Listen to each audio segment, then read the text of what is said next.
कसाब खुद बता देते हैं कि हम कसाब हैं।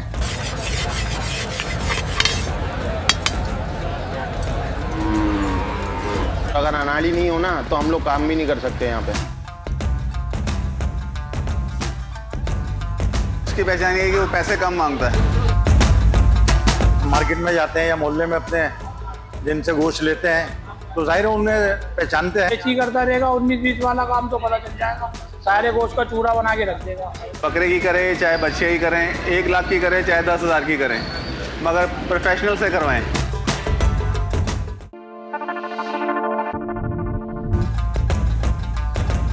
कसाब खुद बता देते हैं कि हम कसाब हैं। कोशिश करें कि अपना जानवर आप किसी से भी कटवाएं, लेकिन ऐसे बंदे से कटवाएं जिनसे आपका जानवर हलाल हो। अगर अनाड़ी नहीं हो ना तो हम लोग काम भी नहीं कर सकते यहाँ पे। अनाड़ी निकलते हैं ना तो काम सब में बढ़ जाता है। उसकी पहचान ये है कि वो पैसे कम मांगता है। उसको पता है मैंने एक दिन में 2 गायें उतार ली हैं या 4 बकरे काट लिए हैं तो उसकी दिहाड़ी पक्की है कि अगर उसने 2,000 रुपये में काट दिए या 5,000 रुपये में गायें काट दिए तो उसका अगले का जो है ना पूरी कुर्बानी बेकार है। उसको तकबीर का ही नहीं पता तकबीर कैसे फेरनी है, कहाँ से फेरनी है, छुरी कहाँ फेरनी है। अब ये मैं आपको इस पर नहीं बता सकता भी छुरी कहाँ फेरनी है, क्योंकि हर चीज़ उस्ताद सिखाता है। पहचान के एतबार से तो ये थे कि इसकी कोई पहचान नहीं है। एक आदमी 12 महीने जहाँ से गोश्त लेता है, जिनको जानता है कि भाई प्रोफेशनल काम करने वाले हैं, हम मार्केट में जाते हैं या मोहल्ले में अपने जिनसे गोश्त लेते हैं तो जाहिर है उन्हें पहचानते हैं। उसके अलावा तो कोई पहचान नहीं है। जब वो छुरी चलाता है या छुरा चलाता है उसका हाथ देख के अंदाज़ा हो जाता है कि हड्डी पे वो किस तरीके से उसको हड्डी को तोड़ना है, उसको चूड़ा कर रहा है हड्डी को, या उसको बनाना आ रही है नहीं आ रही है कटिंग बनाना। अब उसको पार्ट्स नहीं पता, जैसे चाँप है बकरे की मिसाल के तौर पे, अब उससे कस्टमर बोलेगा भाई चाँप उठाना, वो उठा के दे देगा उसको गर्दन, उसको पता ही नहीं है। अब क्यों उसके अंदर प्लम्बर भी है, इलेक्ट्रिशियन भी है, सब्जी वाला भी है, मुर्गी वाला भी है। कारीगर होता है जो काम करने वाला है तो वो अलग ही पहचान में आ जाता है। क्यों?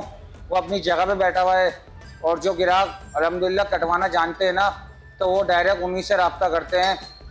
कुछ भी करके वो पहले दिन होता है तो पहले दिन करवाते हैं, दूसरे दिन होता है तो दूसरे दिन भी, और बाज़े तो ऐसे होते हैं कि तीसरे दिन तक चले जाते हैं। क्यों? क्योंकि वो अपने जानवर की जो है मट्टी पलीत नहीं करवाना चाहते कि ताकि इतना महंगा जानवर ला रहे हैं, अब वो ज़रा से गलत हाथों में चले जाता है तो अब वो गलत हाथों में जाके फिर उस जानवर के साथ क्या होता है ये दुनिया देखती है, उसके बाद अफसोस होता है। खाली यही नहीं कि छुरी फेर दी जनाब अल्लाह सल्ला फेर दिया अपने कुर्बानी हो गई। ये इसके बड़े मामला होते हैं। आप किसी मौलवी से या किसी अच्छे प्रोफेशनल से पूछिएगा कि सल्ला कहाँ फेरा जाता है। असल जो चीज़ है उसकी हाथ की कटिंग का देखना पड़ता है कि उसने खाल किस तरीके से उतारी, फिर वो आएगा जोड़ों के ऊपर, जब उसके जोड़ खोलेगा ज्वाइंट खोलेगा जब पता चलेगा कि वो कारीगर है क्या है। अगर वो ऐसे ही करता रहेगा 19-20 वाला काम तो पता चल जाएगा, सारे गोश्त का चूड़ा बना के रख देगा। हर आदमी नहीं समझ पाता उसको, फिर उसको नई छुरी को लेने के बाद भी जो है वो घिसना पड़ता है, उसकी धार तेज करनी पड़ती है, जब जाके वो काबिल इस्तेमाल होती है। अब एक आदमी का काम ही नहीं है तो वो तो बस वो जो धार लगाते हैं मशीनों पे वो समझते हैं कि बहुत तेज़ हो गई, तो इसलिए जो है वो जो काम करने वाले होते हैं वो देखते हैं इस चीज़ से। 3 दिन तो भैया ना औजार ही लगाते हैं, अपने सेटिंग करते हैं उनकी औजारों को, ऐसा बनाते हैं कि जानवर को यार पता न लगे कि छुरी हम पर फिरी है।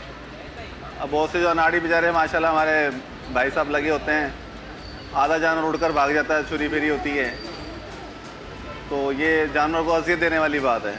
हम तो जो भी भाई कुर्बानी करते हैं, बकरे की करें चाहे बच्चे की करें, 1 लाख की करें चाहे 10,000 की करें, मगर प्रोफेशनल से करवाएं।